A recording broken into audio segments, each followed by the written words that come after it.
Türkiye'de şömine deyince onlar akla geliyor. Şimdi gelin hep beraber birbirinden farklı şömine tasarımlarına bir göz atalım.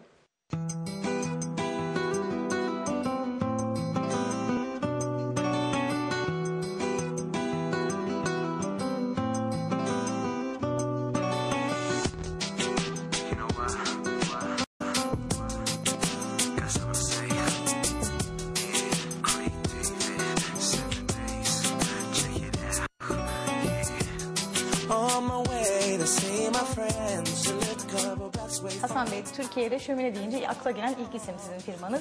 Nasıl başladı hikaye? Hürsan Şömine 1975 yılında kurulmuş bir şirket. Bu sene 37. senemiz. Ali Araptarlı tarafından kurulmuş bir şirket.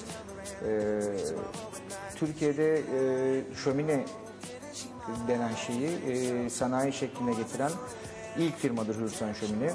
Bizden önce şömine daha çok ustaların kontrolünde tuğladan yapılan, pek ısıtma özelliği olmayan, daha çok görsel ve çekip çekmeyeceği artık o ustanın sadece kabiliyetine kalmış bir cihazken bizim ürettiğimiz endüstriyel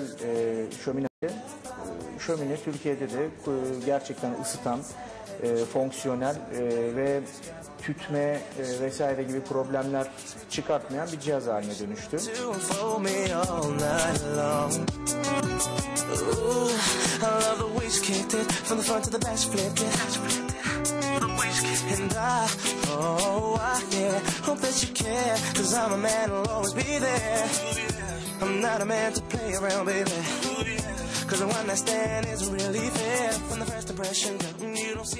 Artık klasik anlamda hani odun şömineleri yok.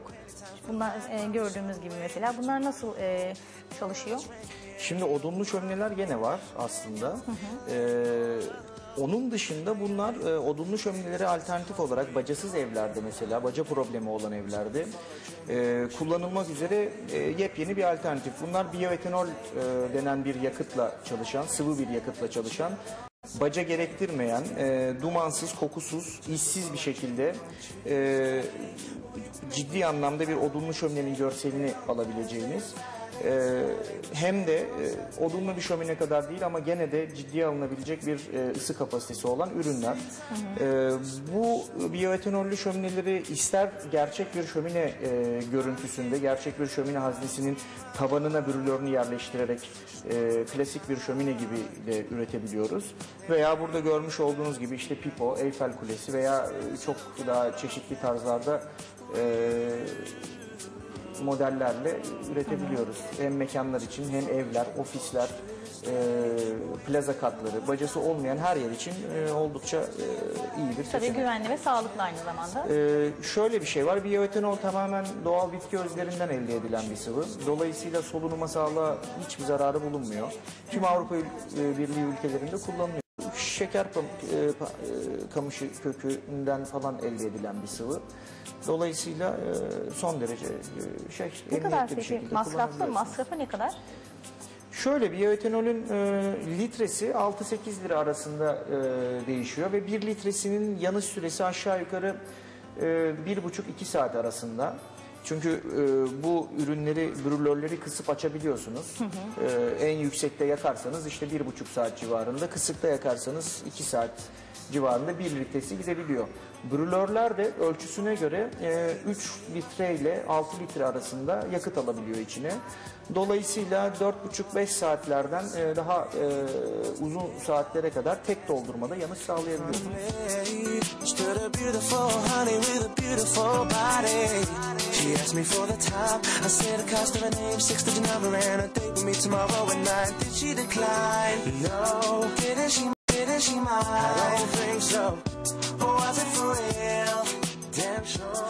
Bir de sizin şömineleriniz çok farklı. Tasarım için özel bir ekip var mı? Tabii. Şimdi Hürsan tabii 37 yılın bir birikimi var ilk önce ve kalabalık bir kadromuz var. Tasarım ekibimiz sürekli modelleme yapıyor. Bugün odunlu iç haznelerde örneğin 112 çeşit kapalı iç haznemiz var. Bu Avrupa'da bir rekor, yani Avrupa'da 112 çeşit haznesi olan başka bir firma yok. Dış giydirme modeli olarak 800'ün üzerinde dış diş giydirme modelimiz var. Zannediyorum bu da hani Gayet dünya çapında bir rekordur. Ve tasarım ekibimiz sürekli zaten yeni tasarımlar üzerine çalışıyor ve bunlara sürekli eklemelerde bulunuyoruz. İnternet sitemizde örneğin 500'ün üzerinde yaptığımız evden çektiğimiz fotoğraf bulabilir. Şömine yaptırmak veya şömineyi yaptırmak isteyen veya sadece ilgi duyan insanlar. Dolayısıyla girip kişiye orada özel de vakit üretim geçirebilirler. yapıyorsunuz. Tabii bir diğer avantajımız şu, biz yani sonuçta üretici firma olduğumuz için sadece bizim ürün gamımızdan bir şeyler seçmek zorunda değilsiniz. Sizin kendi tasarımlarınız da olabilir, mimarınız çizmiş olabilir veya siz sadece hayalini kurduğunuz bir şey olabilir. Bunları da şömineye uygun bir şekle getirerek üretimini yapıp kullanıma sunabiliyoruz.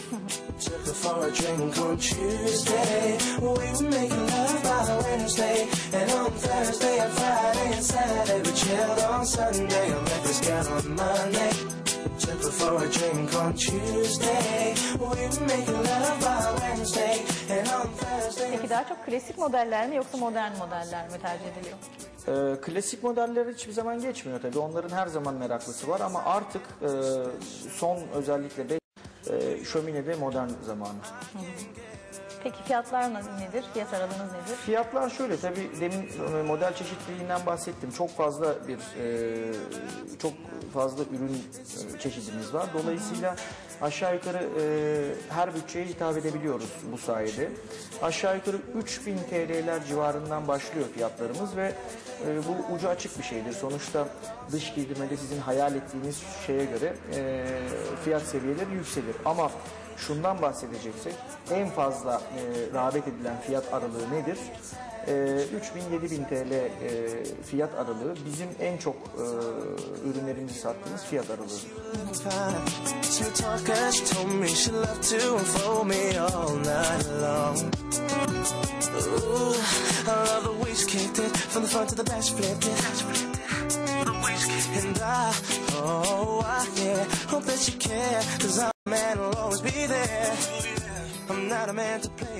Sektörü Türkiye ve dünya ile kıyaslarsak ne durumdayız?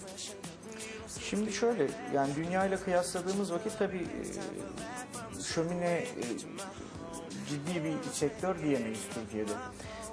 Şimdi burada çok kısıtlı sayıda üretici firma var.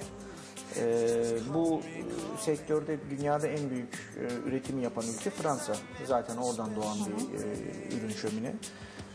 Fransa'dan sonra İtalyanlar iyidir tasarım konusunda özellikle. İspanya, Almanya tabii ki iyi. Yani Türkiye şu an henüz bunların içerisine girebilecek bir potansiyele sahip değil. Siz takip ediyor musunuz gelişmeleri mutlaka? Tabii yani zaten Fransa'daki veya dünyanın çeşitli yerlerindeki fuarlarda her sene varız.